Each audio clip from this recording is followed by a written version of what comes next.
Hello everybody. Back for some more. I know every month, 2 months, 3 months, whenever I make a video, but shit has been weird. I don't think I need to explain anything about that.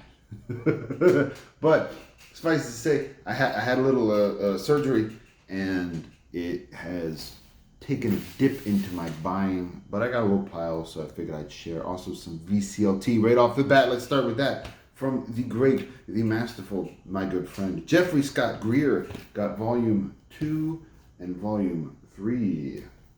Oh yeah. Jeff from Schematics from Blank Stare, or Schematics for a Blank Stare. I put a record of his out many moons ago, and I am thankful and grateful and very appreciative to know that he's still at it, making tunes whenever he can. He records everything very simply to an old 4-track, tape recorder. Does everything himself, very do-it-at-home sort of garage sound. And musically, he does this really cool sort of psychedelic, funky, bluesy jazz, all instrumental, usually sort of taking the lead with a electric piano, like Fender Rhodes. And he plays all the instruments on this, except for the occasional.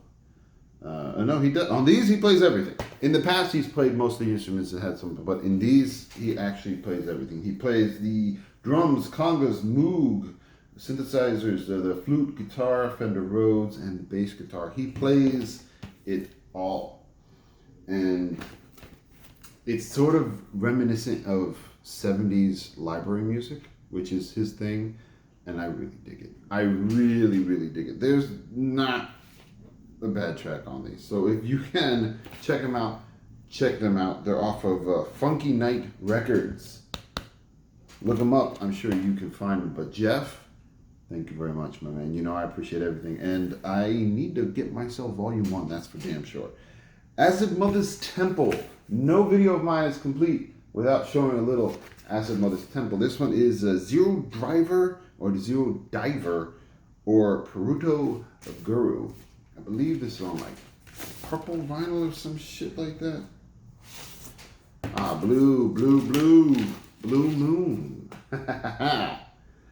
The last few recordings from Acid Mother's Temple has been less freak out and more of a psychedelic, Eastern folky thing going on, which in a way is kind of reminiscent of their really old material, whereas more of that sort of that hippie commune sound going on.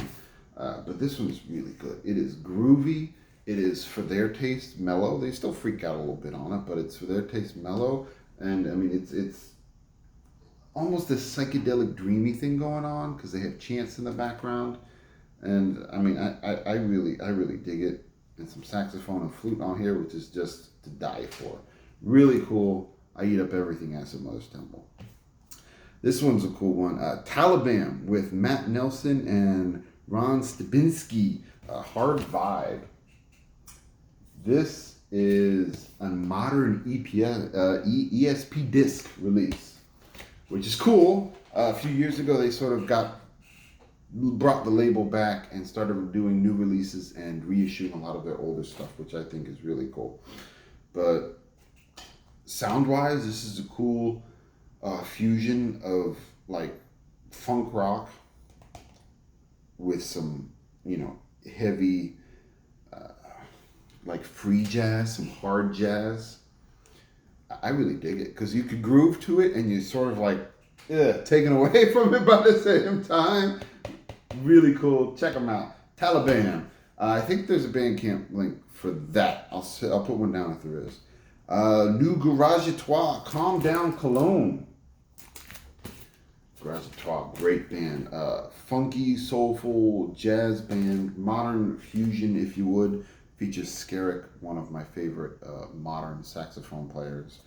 And it's just some cool groove music, all instrumental. You pop it on. Sometimes it's really jazzy. Sometimes it's really sort of a funky rock thing. But it's just killer. You put it on and you don't think about it. Love the band. Multicult. This is a band I gotta thank the good old Dave Gibson for. He shot me a Facebook message telling me to check this band out.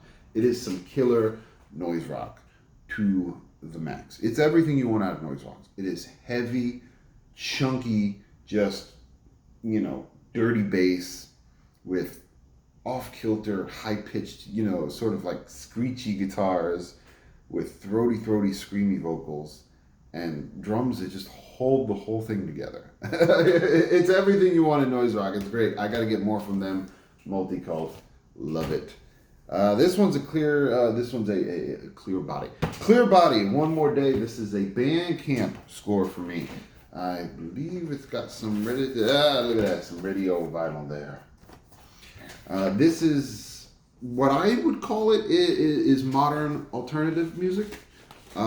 It has influences in emo and like 90s alternative sound with noise rock, but it's just very smooth and it just comes together, and I really like it. So I'll put a link down.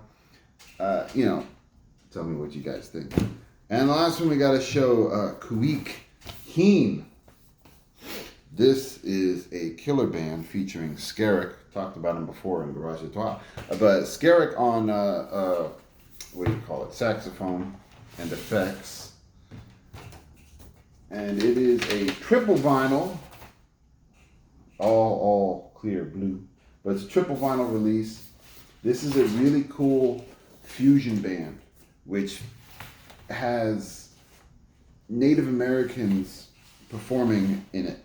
And they do a spoken word thing over the music. So you have sort of this Native American folky world sound going on with, you know, a jazz fusion or jazz rock, jazz funk fusion band going in the background.